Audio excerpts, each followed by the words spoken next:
Welcome to Salcedo Paranormal. It is Friday, March 18th, 2022, and tonight we're continuing our series on mountains and the paranormal.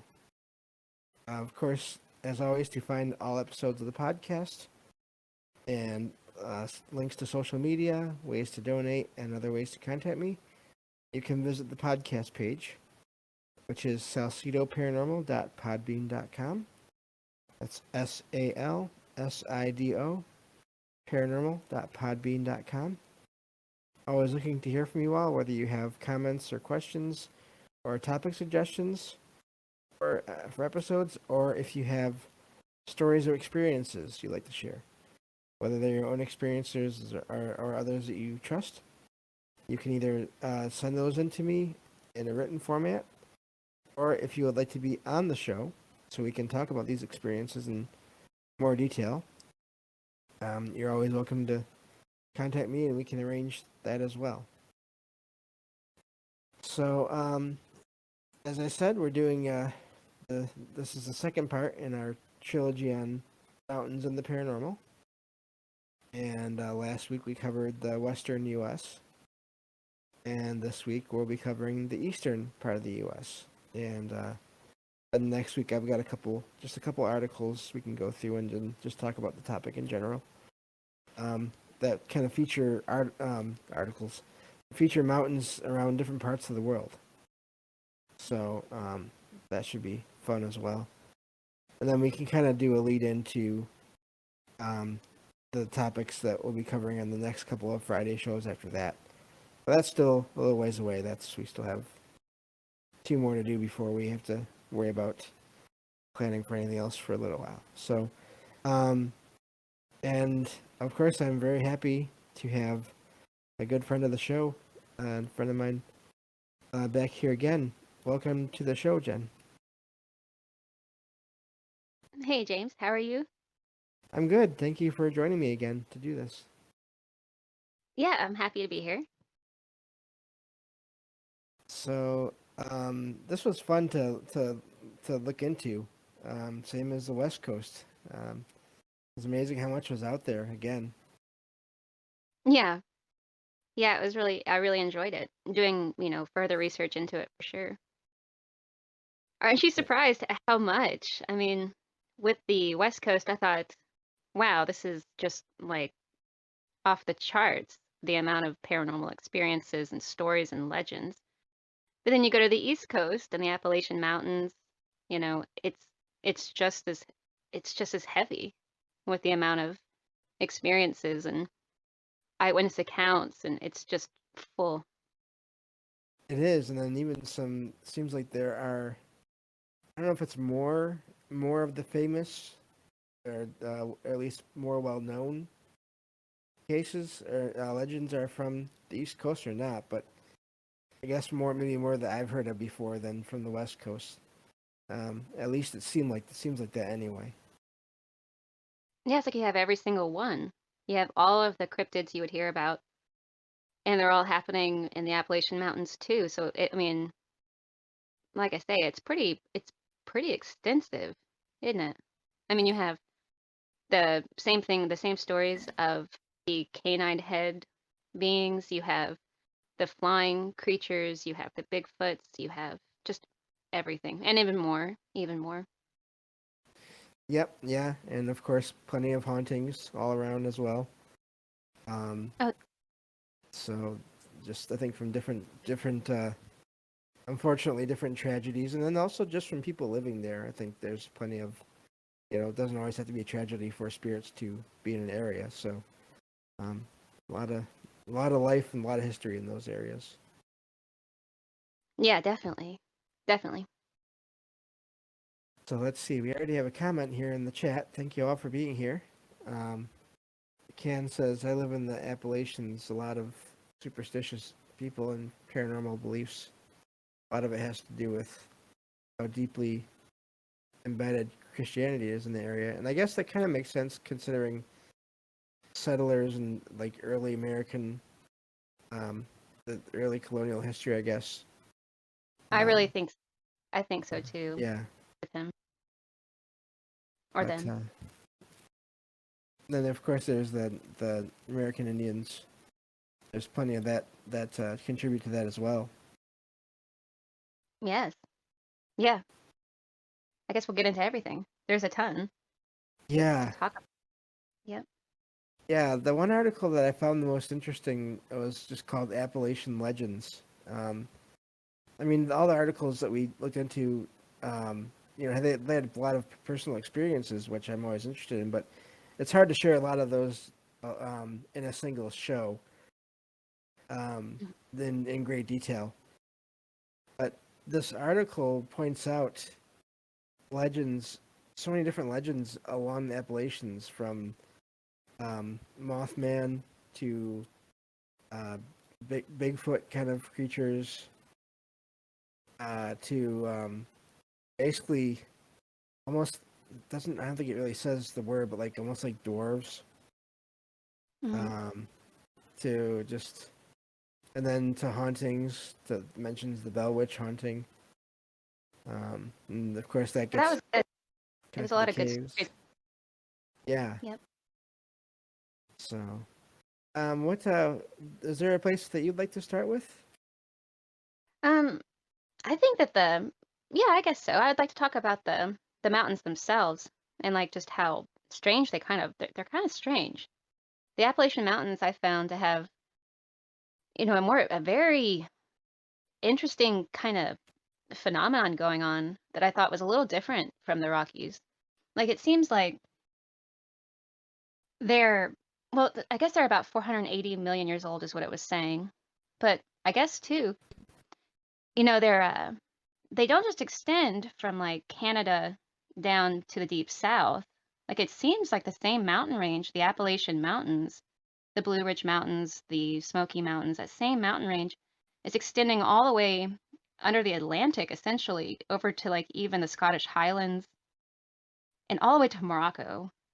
And I thought that was unbelievable that scientists and geologists speculate it is the same. Well, they know that's the same mountain range creeping out right there, and that's unbelievable that you have the North American mountain range of the Appalachian Mountains having any connection whatsoever to the Scottish Highlands and even the Anti-Atlas Mountains in Morocco. I mean, that's crazy. And that was Yeah, something I didn't know.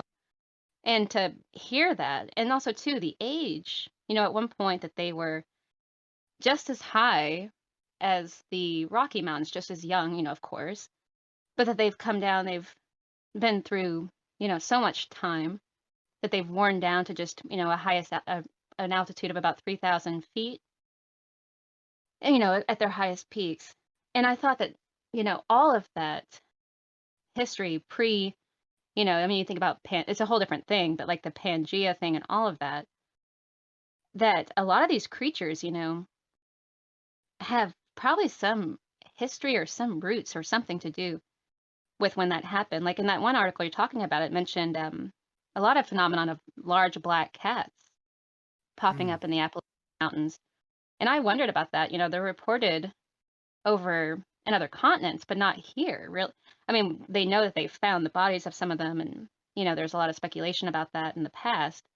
But the accounts of these certain cryptids, like even the Bigfoot, a lot of reference to like a wild man, like the beast man out of Europe and stuff like that. So I do wonder. And then when you talk about the people of the Appalachian Mountains, I think I mean, you even have talk about, I'm sure you came across them, like I think it's called Melungan, the Melungan people and the Moon-eyed people, these tribes of like kind of lost tribes that perhaps they, all the way back to that time period when you had the continental drift going on and everything. Because I mean, I guess it's just so steeped in so much. And then the folklore itself, the people and the superstitions, you can't really talk about the Appalachian Mountains and all the hauntings and the paranormal and everything they're experiencing without thinking about the deep mountain folklore and the superstitions and the witchcraft and the just all of the stories. And yeah, of course, the Christianity and the influences. And you even have like it's just fascinating because you even have like the, that early rural Baptist, and the snake, um, the preachers with the snakes and all that stuff mixed in with all that superstition, and it's phenomenal. And then just all this folklore and all these stories and accounts and the paranormal things, they seem to be linked in with that superstition with the people that were there, and still are some of them still there, of course. But I mean, it's important to keep these stories alive. It's literally it's the magic of that mountain range. I think it's what makes it so fascinating, just the history. And it's seen so much with the wars too. That whole mountain range with the Revolutionary War, the Civil War, Hmm. the wars between the American Indians and the Yeah, settlers, and just the forests seem to, I don't know, it's huge. I mean, just the amount of paranormal experiences and the amount of phenomenon. yeah, Incredible. yeah. It is the Moon-eyed people. That is one I did see in that one article there, talking about them being Pre bearded, pre terror. Yeah, it's crazy. yeah, small bearded white men who lived in the mountains, um, Yeah. and it's basically they're um, they're sun blind. They can't see in the sun. Hmm. So that's why they're known to be out in the nighttime. Um, and so that's part of what led to them being called the Moon-eyed people. And Yeah. yeah, so they can only see in the dark, so they were called the Moon-eyed people. So some believe they were descendants of a small group. That's interesting. Small group of Welshmen came to America long before the Spanish. Huh. That's why I wonder about that, with the mountain range extending as far as it does. I mean, it's kind of a whole nother topic because you're talking about what kind of effect that would have, that you have a mountain range extending across an ocean that once was connected, you know, and the things that, like, for example, the banshee and the mothman, like the similarities of the harbinger you know of Mm. tragedies like that. And I think there are connections, between the folklore of the peoples of those regions. They talk about the Appalachian Mountains possibly being along with the same mountain lines that go into like Caledonia. You know, that's that's unbelievable that it was one big mountain range. And so all these creatures could have been, all this paranormal stuff could have been, it's amazing. And then being landlocked like that by the water, you Hmm. know, the people that even some of these maybe very primitive people, not primitive, but like a Yeah, earlier. Aboriginal, Yeah. yeah, like they were, I guess the Melungeon people that they found, those lost tribes, Hmm. that they were even called the Portuguese instead of Mm. Portuguese. And I thought that's very odd, you know, very strange. Yeah. Couple things from the chat here. Um, Ken says they're definitely around here. Recently, a man caught a black coyote on his backyard trail cam. Oh Um, wow. blacks. I'd never heard of black coyote. Huh. Not that I know Well, a I lot mean, about coyotes, but I live out um, in the Ozark Mountains, and like I'm way out in the mountains, and there's a lot of coyote, and I've heard about black coyote, like the black coyote, but okay. I mean, I haven't seen one, but I think I mean, I'm sure it's really rare, and like, and Yeah. very cool. And then APOC just says just occurred to me that mountains are like huge antennas, especially with all the quartz and conductive metals material, contribute to the idea of portals, energy centers, different frequencies could tune into other types of reality, and Yeah, yeah, that I think that also hints at the weather episode that we're gonna do at some point here, in a few true. weeks now. So, um, What's interesting what she said, you remember in one of those articles, it was talking about those miners they were lost in some of the very deep, there's a lot to that too. We'll have to try to, that underneath, like in Pennsylvania, there's like what is it? The underground Pentagon. Did you see that part? How interesting. The underground base that covers like 700 acres used I've by the heard. American military Yeah, and stuff. yeah. They think that a Um, lot of these creatures were coming from under there, possibly. That's interesting. yeah, that is. That is. And let's see here. Matt Tall says if you live in a town with hills, you can see how it's all connected. Um, okay, and then Ken says that the black coyotes are very rare. Um, let's see here. Paradox Fossils, new to the chat. Thank you for joining Oh us. yeah, Says lots of doorways I've seen while hunting fossils, more like windows. that's Yeah. a good point. Like in that, I was trying to say it and I got distracted, but like in one of those stories, there were miners that had got kind of trapped or lost their way, and they were in the deep dark of the caverns, underneath the Appalachian Mountains. And like I guess literally a door, like something out of Lord of the Rings or something, like a out of nowhere appeared like an opening, and they claim that they saw like two figures, two men that kind of emanated glowed blue. They were glowing blue, and as a blue light guided them back out of the tunnels back to safety.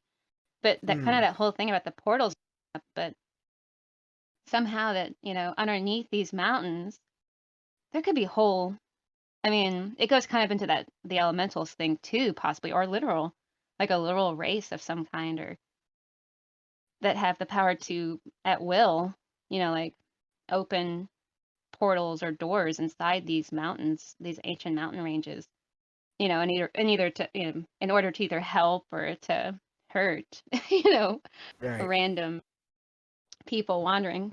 And the lights too. So many stories about like spook lights. Oh yes. Yep. Brown Mountain Lights. But yeah. And so many of those. Yeah, you can see them. You can see them near the mountains, or you can be on the mountain and see them. Yeah. Yeah. Apoc says spook lights are cool. Yeah. I've read a little bit about them. I've got some articles about that. That I think I tried to do an episode on that, and I had technical issues. So maybe we'll have to do that sometime too. Um, but yeah, there's the people still there's been different explanations for what those are, but I think that's okay. They can be different things. Just they can be reactions from minerals in the ground, creating lights above them.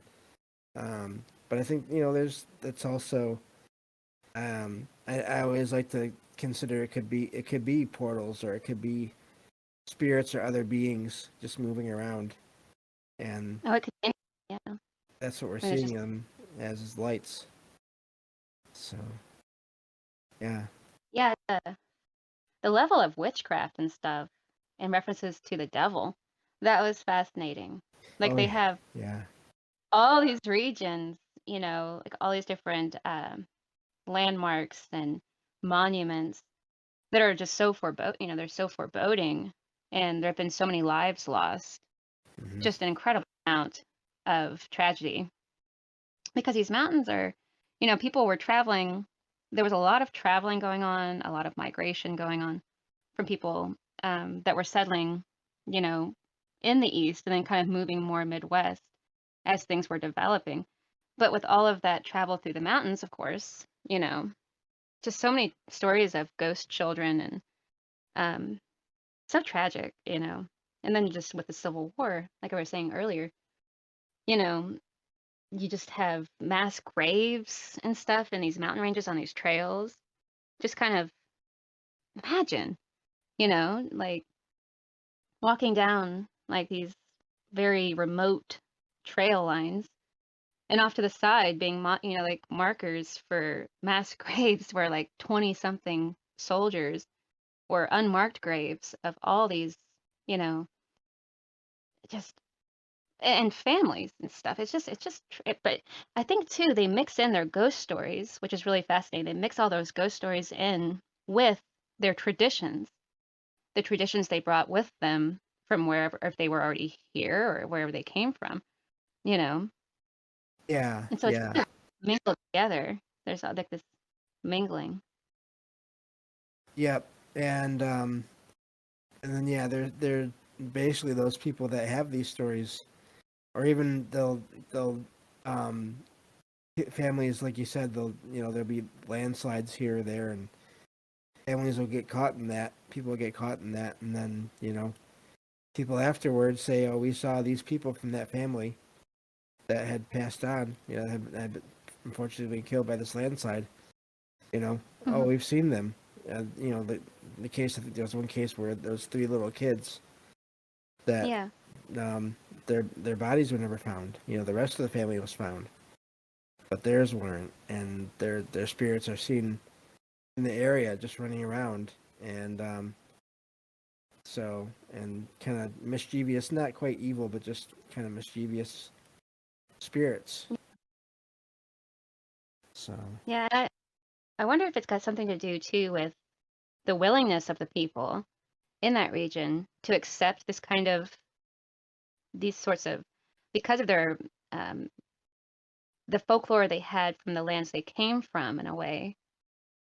If were they held on to this oral tradition of these stories and retellings of these tragic events and of these, you know, uh, accounts they had heard from people who were there before them, or even the American Indians, they took it to heart, all these different stories, and would then have experiences themselves, you know, yeah, just, sorry, yeah. yeah. There's and that I do think that's a thing because we've seen it in so many cases in modern days of places where like the only one I'll say because I've heard some other ones, but some people have their favorite places that they think are haunted. But the one I've heard the most about is the Myrtle's Plantation, in Louisiana. Being really haunted. When I tried to look into the history of that place, there are articles online saying the legends that the people there tell. They can't find any historical documents talking about these deaths that supposedly happened there. And I'm no historian. Right. I can't say they're right or wrong, but just thinking of that idea of, you know, if these stories aren't accurate, but then you still have these places like the Myrtle's Plantation, people are still having experiences there, and seeing these figures from these legends. So I do think there's something to do with the energy that we give, and the as friend of the show, Jay of New York says, the weight that we give, these stories and these experiences can possibly lead to them in getting stronger or more frequent, or any number of things. So if you think of that attached to an entire mountain range, that's huge. Hmm. Yeah. Yeah. Like the belief helps them to manifest kind of like symptoms, like the mountain range retains its, you know, I think they're haunted, you know, Hmm. these Yeah. mountains, and rather than a particular building or something. Well, there were cases of that too. You had like, I think it was like the Tip Top Hut or something, one of the oldest, um, the oldest mountaintop hostel that's still in existence in the United States. Supposed to be incredibly haunted. I think it's in oh shoot, was it Tennessee or maybe it was North Carolina? But I'm not sure now. I know that what anyway, place we're talking about, but it just articles are blurring together yeah, now. But I yeah. know. But that I was incredibly haunted, and just due to all of the accidents in the area, and that the ghosts themselves, they have like I say, they have like this whole culture for the ghosts themselves, like the ghosts that were the people who had passed away on the mountain range itself gravitated to kind of go stay in that hut, and so almost like like a gathering place for those spirits. They just would go up there, even though they didn't die in the hut. They died around the mountain range, in that direct that, and they kind of just made their way up to go haunt the hut. Like these Yeah. stories are fantastic. Yeah, and if you think about, these people, if they're, you know, th- unless they're like actively maybe trying to get a message across to someone on the trails for a certain reason, who would want to just stay out in the trails 24/7, 365? I would think you'd want to go and be in a house for at least part of the time if you could, Mhm. you know. Right. Uh, Yeah. Well, and some of these too. No, go yeah. ahead. Oh, and have common, like if they can use physical things here still, and it seems like in some cases they can. They want like, and it sounds funny, but I'm serious. They'd want like chairs and beds, and um, Comfort. comfort and interaction with more people if they're hotels. There you go. So, Right. but yeah, go on. I'm sorry. Oh, just that, and some of these might even just be, they have a lot of shape-shifting lore in the Appalachian Mountains, I noticed. Like you have that one story, oh my gosh, like what was it, Spearfinger? The story of Yes. Spearfinger. It's like a hag story kind of, and she has like the pointed finger made of obsidian.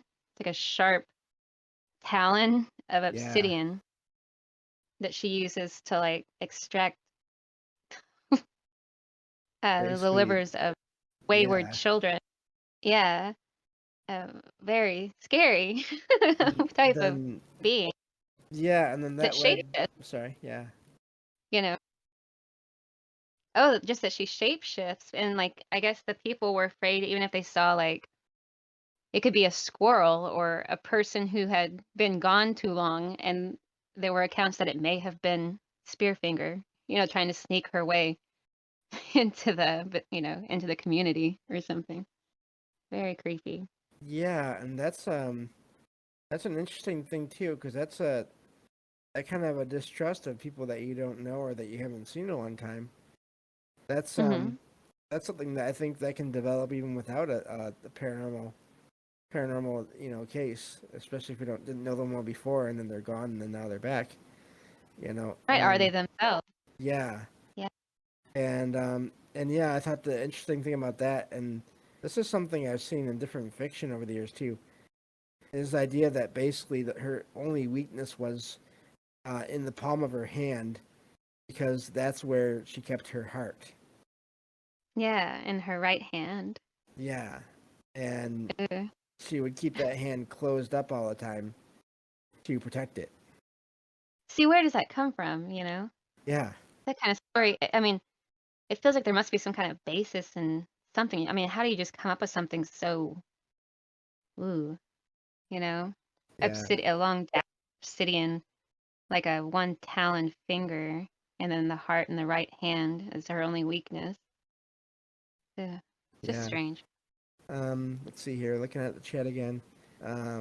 Belief. APOC says belief may be able to more quickly manifest if the frequency is tuning the levels of reality closer together.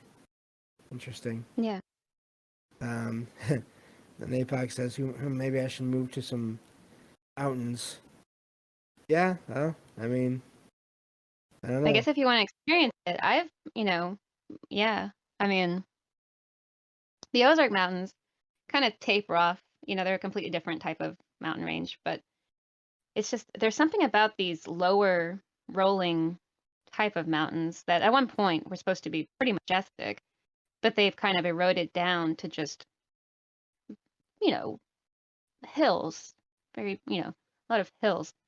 Right. But you think about like like I was thinking about like the connection between, I mean, to imagine that the same Appalachian Mountains we have here, being in these faraway, across the ocean, but underneath, if they're connected, you could have this transference of energy or even tunnel systems that could connect at all anyway. And at these very, oh yeah, that Spearfinger, she was living on the tops of these, once again, living at the very tip tops of these mountains, these higher peaks. Mm. Almost like there might be openings, kind of, and I guess there might be like literal tunneling systems underneath that are being used even by the United States government. And there were accounts of like small dinosaur creatures coming out of sewers in these mountains. And like there was one account, I think it was in Pennsylvania, but in the Appalachian Mountains there, they had like I think it was, but there were children that reported having chased like a 4-foot reptile, like a dinosaur kind of, that they'd found like coming out of a sewer that ran back inside and underneath into the mountain through this sewer tunnel system. Mm. I thought that was kind of weird. So you have even like these very primordial creatures that may be still there. Yeah, yeah, and then you have the whole, not even just counting like the spook lights, but you have UFOs being seen around mountains as well. Yeah. What was it? That one monster. It was the Flatwood monster, I think. Is that what Yes. it was? Green and it had a red face, and that's and it floated towards them. There was a crash. It was in Pennsylvania, and there was a farmer, that lived out in the hills, saw something fly through the sky, and like it was like a crash, an explosion, and they went to go investigate and saw like a wounded monster. They compared it to Frankenstein, that it was green and its face was red, and it like floated towards them, and they ran away. you know and they went and told, even I guess, the sheriff or something, and apparently like they say that government officials did come out and took stuff away. So I mean, you have these UFO accounts too, pretty widespread. Yeah. This article that I was looking at is it's saying it was West Virginia, but Oh, was maybe, it West Virginia? yeah, at least Yeah, I don't in, have any. I uh, don't have any notes, but yeah, I go have the ahead. one. I have that last article, that one article I was talking about earlier, in front of Yeah, me, so I'm kind of scrolling through that a little bit too. But yeah, and that's interesting because that's just not like a nuts and bolts craft that you see in the sky and then that's it, or a light in the sky. That's no. something you're seeing, a creature of some kind. So that's And that doesn't hardly ever happen. I don't yeah, hear a lot of that. I hear a lot of UFO stories, but actually seeing whatever was in it, you don't hear a lot of that. And right, what they saw, I guess, floating. I think that they meant that literally. I mean, the word was, it didn't run at them, it floated towards them. So as if it wasn't on the ground, you know. Oh, yeah. that's weird. Makes you wonder. Did it have some kind of flight abilities of its own, or anti gravity, or I mean, how was it doing that?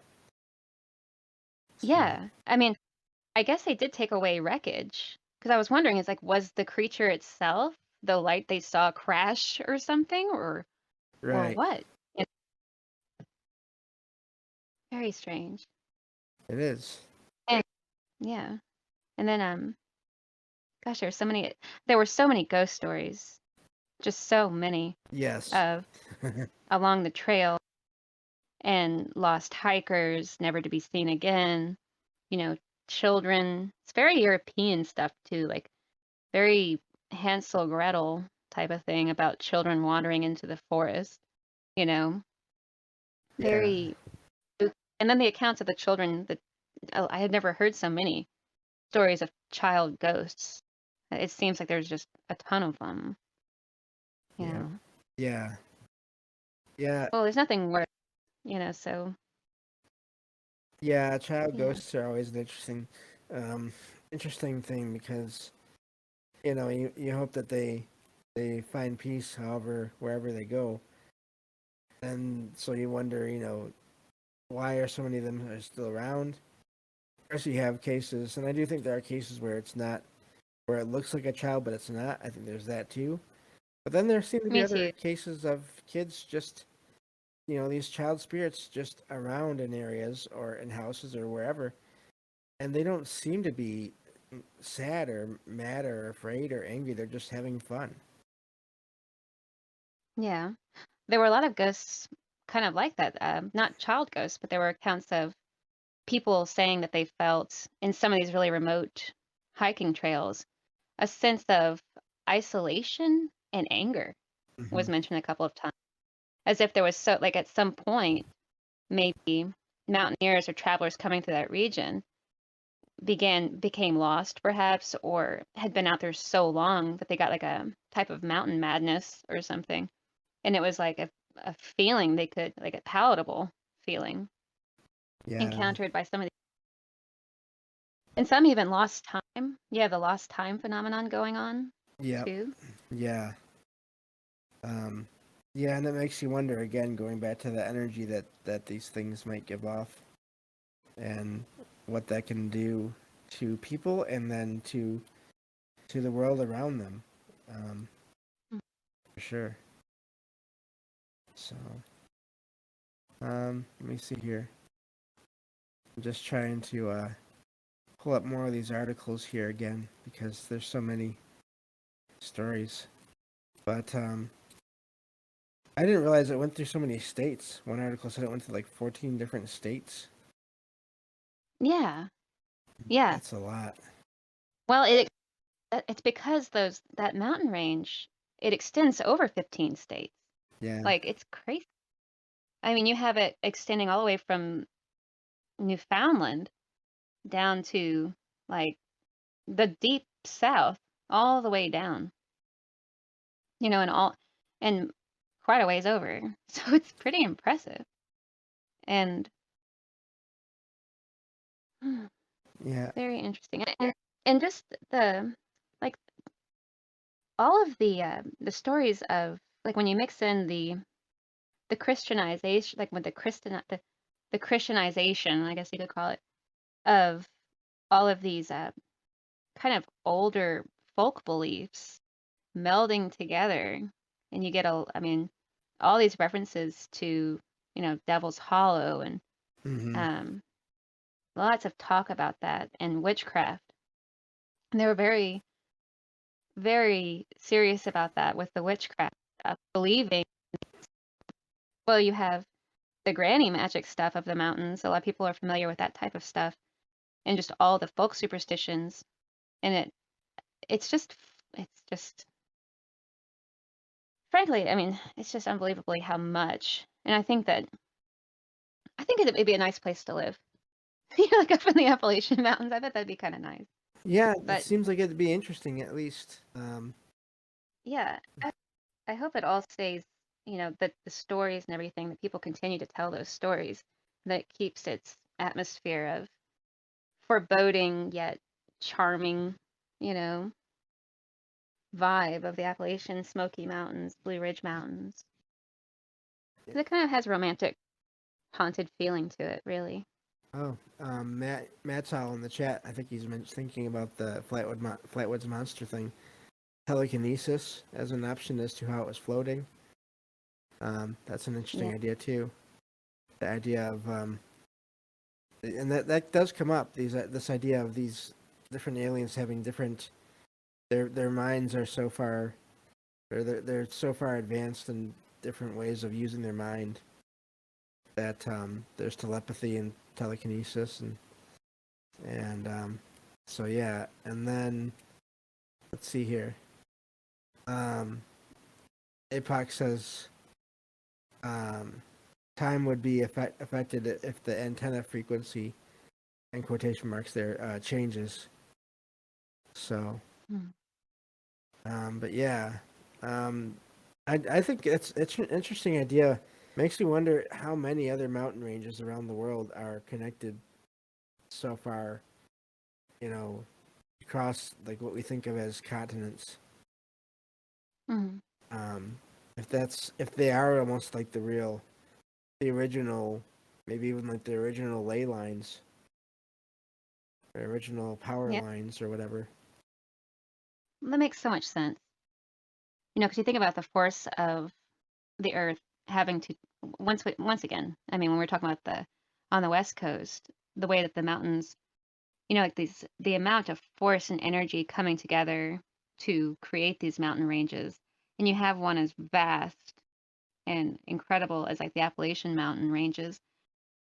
And I can't remember the name of the actual original mountain range that encompasses all the way to Morocco, but I mean, you'd have to Google that real quick. I don't know, but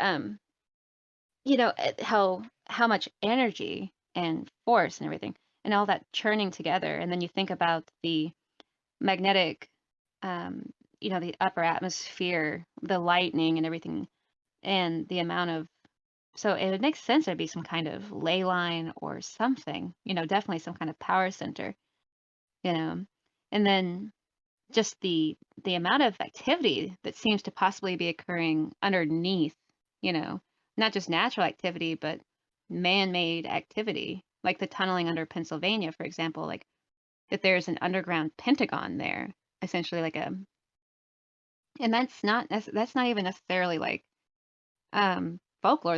I mean, underneath this region over here, it's known that it's called the underground, and it's a whole, I won't say the city or the town or anything, but like it's the underground, and it's a vast network of tunnels for transporting goods and storing cold storage, and it's big enough for 18-wheelers to drive through, and it's huge. Right. And and they have the same type of thing going on over in the Appalachian Mountains. So the government utilizes these mountains too for storage or for apparently that tunnel in Pennsylvania connects all the way to Camp David, Mm. and they're just going underground and traveling through without having to be above ground dealing with the public or whatever.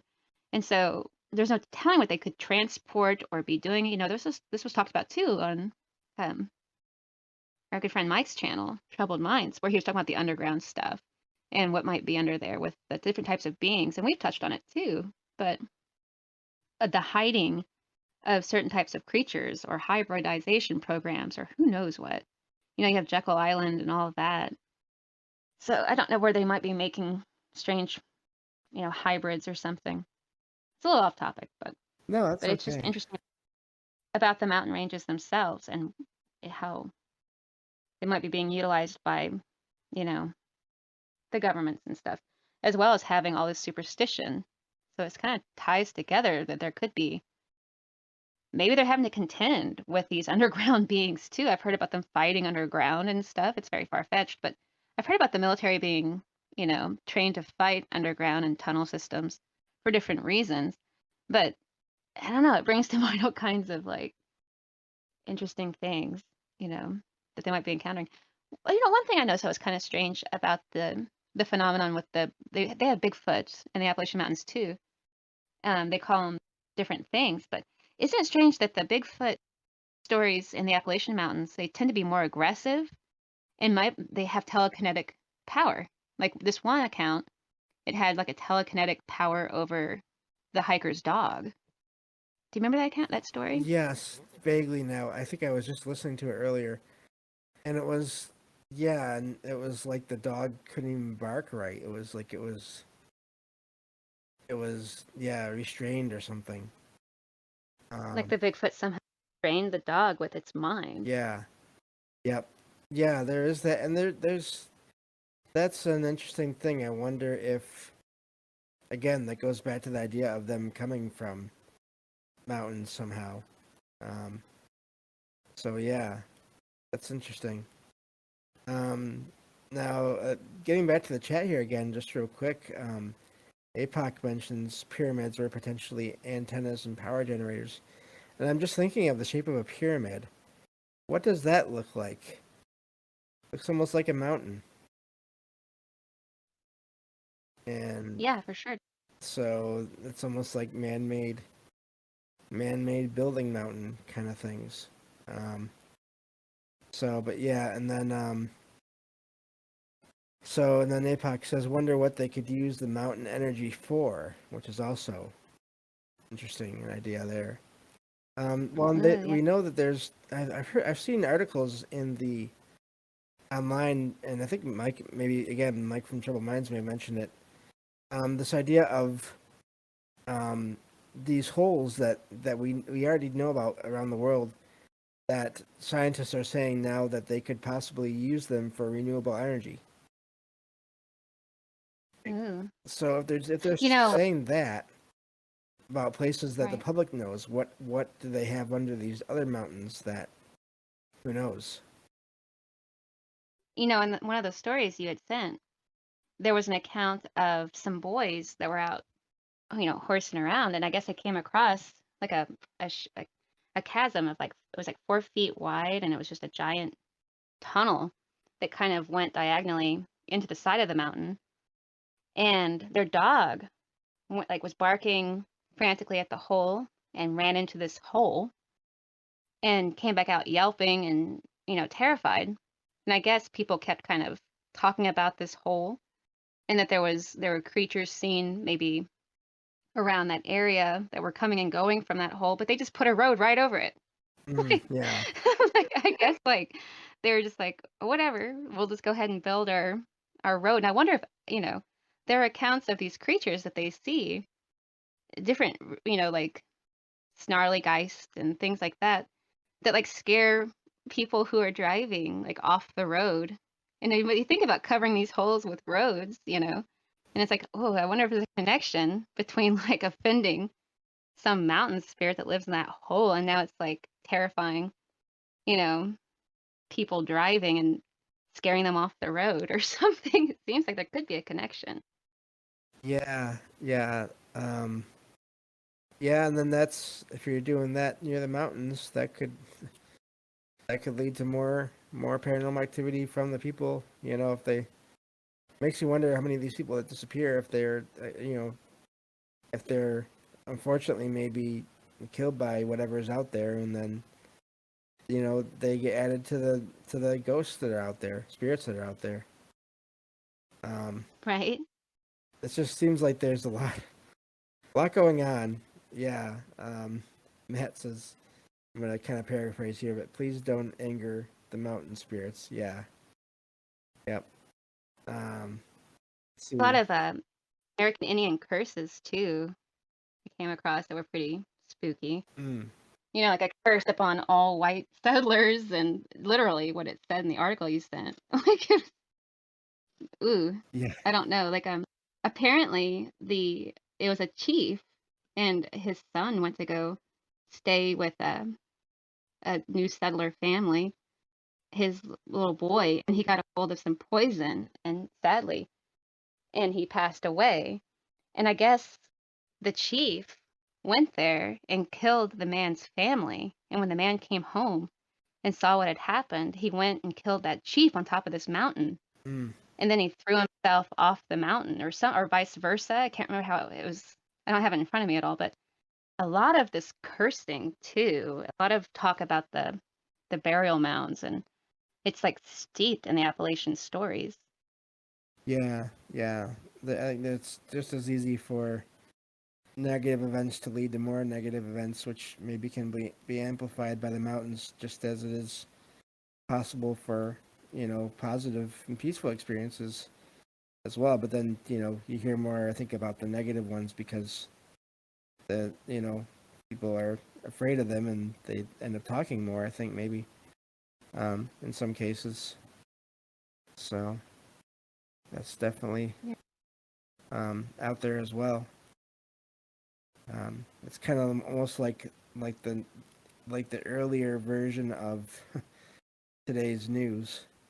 Not that I ever really go into conspiracy stuff a lot, but I am willing to say that much.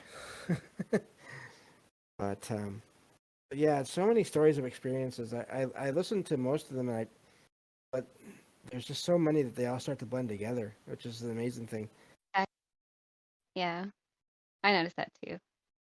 So, It there because they all kind of tell the same story. The story is that a lot of people were traversing the mountains, over an extensive amount of time. Every time they do, there's a great deal of tragedy, and their ghosts still haunt the mountain. It seems to be like a constant theme. In addition to that, the mountains are full of all types of creature you can imagine, and all of those creatures, live in the mountains and under the mountains. And it's just like there's so many. And then in addition to that, you know, there are things coming from other dimensions that frequent the mountain tops, usually displaying themselves as bright lights. And I don't know, and in lots of cases of people, like disappearing right off the trail as if they walked into another dimension and just disappeared. Yeah. And you have a, Yeah. yeah, Or you have people that get lost and then they can hear the people that are searching for them.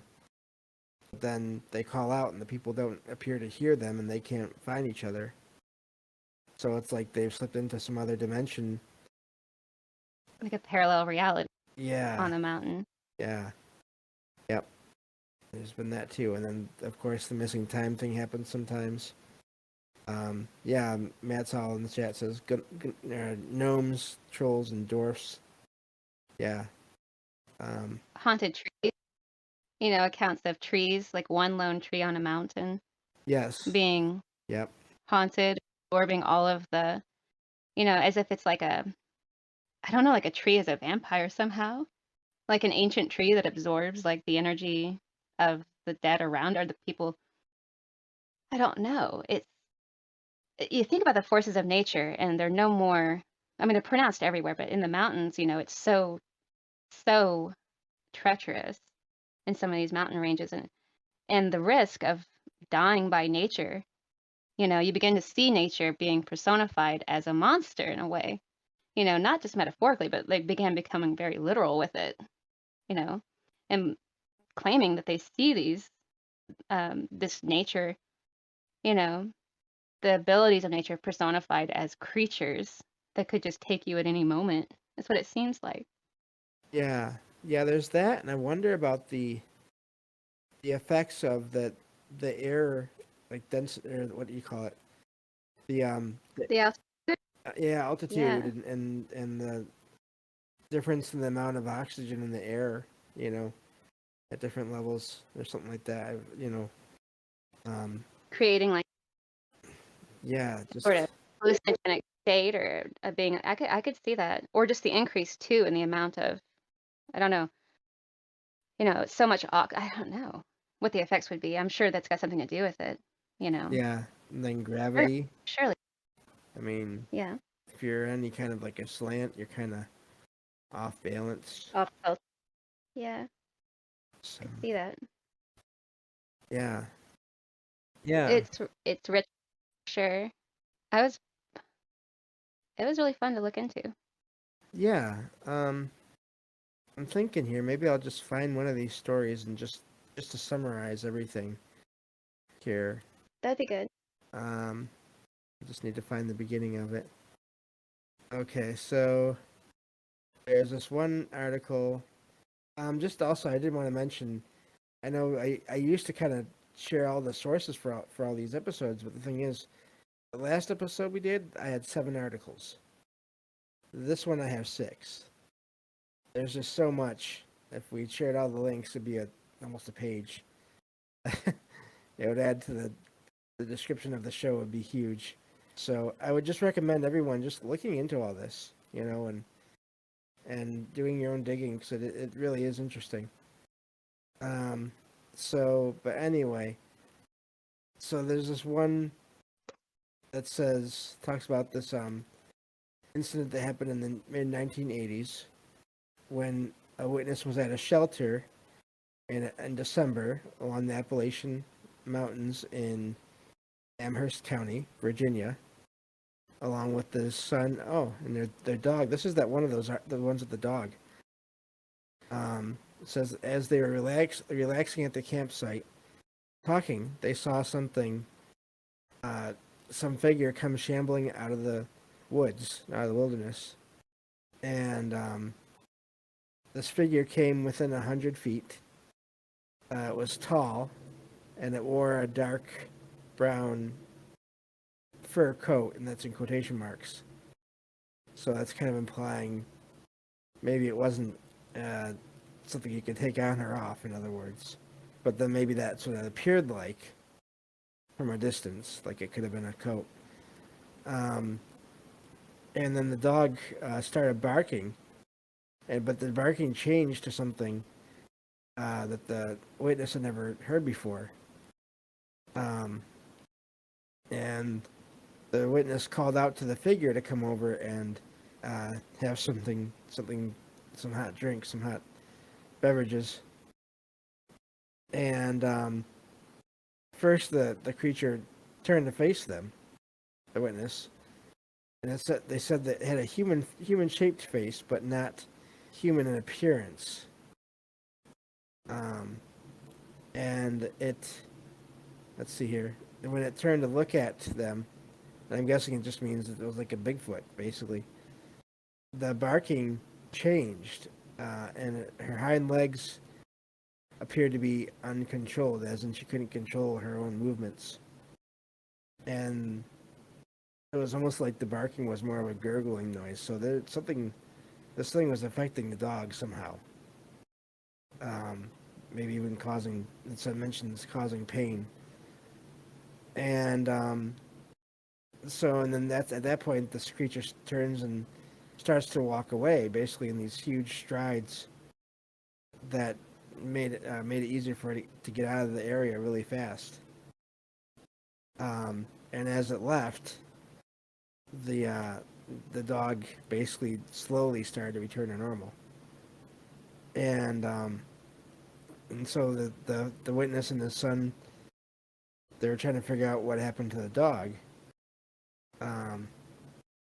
And the only thing they could figure out was that it was something to do with this Bigfoot. And basically, that's the end of that one. There's been reports of dogs in the area also. That's another thing too. I think I've seen in other articles.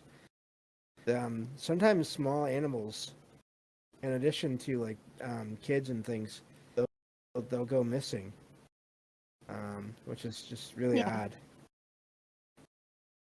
So I noticed the creatures in the Appalachian Mountains too. They have more of like a superpower thing going on. Like, accounts over in the west and north about shooting, dogfoot or different cryptids. And there's instance of them being injured, not in the Appalachians. I heard accounts of them like shooting and it just goes right through them. It's not just that it bounces off or anything. It literally just goes right through them.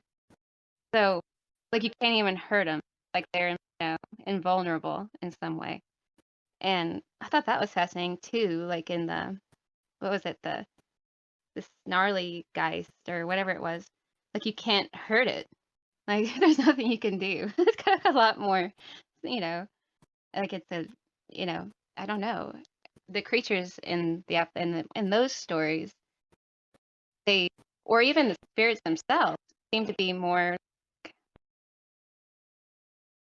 vengeful spirits going on. A lot of that going on in the Appalachian Mountains.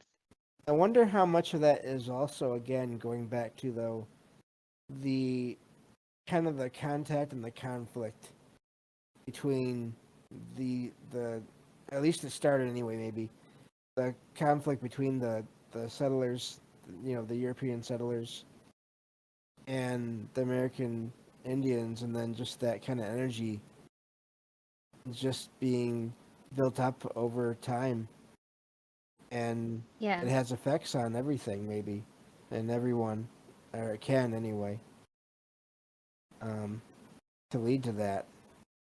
I wonder about that. Although it's sad that you don't hear as much about it, you are right. There's not quite as much of that in the West Coast or western part of the U.S.